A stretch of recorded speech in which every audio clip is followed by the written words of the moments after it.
the difference between supplemental security income and Social Security disability insurance benefits? You know, it's funny because I've only got this question like once before, but I said, let me go ahead and throw this out. They're both programs. First of all, when you're applying for Social Security, most people think of it in two aspects, retirement or disability. When you're applying for Social Security with disability, there are a couple of programs that you can either fall under. One in which is supplemental security income. The other one is Social Security disability insurance benefits. They are both Social Security Administration programs, and they both require you to be found disabled. However, there's non-technical components which have to be qualified as well.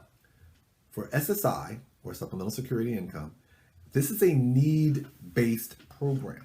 So the way that it's, and I hate to say it, but it's a welfare program. And the idea is that your medical condition is such that you're unable to work, and your financial situation is basically you're so poor that you don't have the financial resources you need your income or your resources supplemented. And so what they do is when they're looking at your circumstances, they're looking at how many assets you have in the house, what's your income, how many homes you own, how many cars you own, if you've got funds coming in from other sources. Here's one thing I always tell people. Supplemental security income is what is exactly the name implies, a supplement. So the reality is that if you're getting assistance from other places, that's less assistance you're going to get from the government.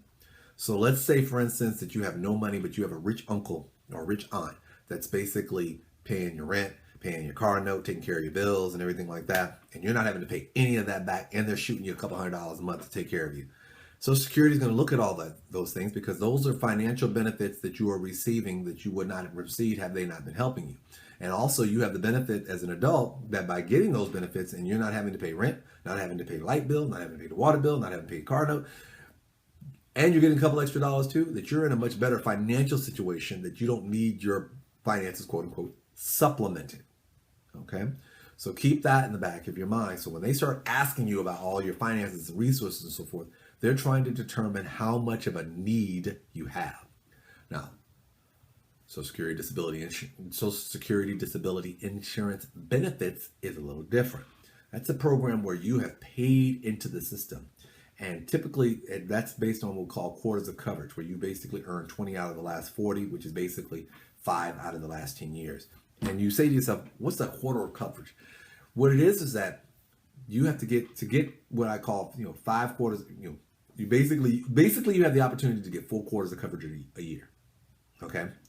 And a quarter of coverage is basically based on a dollar amount. Like I think now it's like $1,600 and $1,700.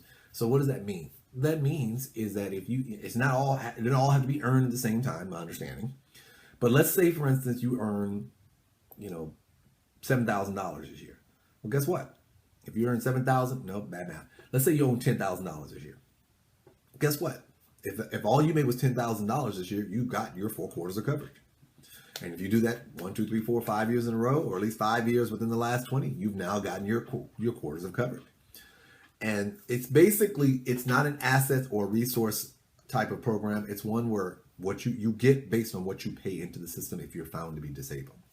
The other thing that's unique about the programs are the insurance components. The medical insurance components. SSI has Medicaid. SSDI has Medicare. SSI, Medicaid comes automatically with the program, but you don't have to pay for it.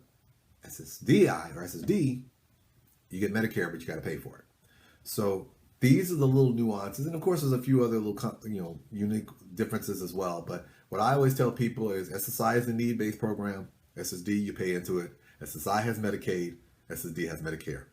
Okay. The nice thing is when you apply for disability, Social Security will usually have you apply for every program you're entitled to receive. So if they determine that you have enough quarters of coverage, they'll have you apply for SSD. If they determine that your assets you're in a need-based situation, they'll have you apply for SSI. Is it possible for you to get both? Possibly, but that's a whole different video because the way they play kind of interact off of each other. So it's possible that you could be found disabled for both, but only get one, or possibly get both. But if you want me to do a video on that, at the bottom where it says the email, send me an email to disabilitytoday@reevesfirm.com, and I'll be more than happy to follow up with that. Have a wonderful day. Tune in tomorrow as we talk about how you should take yourself off of disability benefits.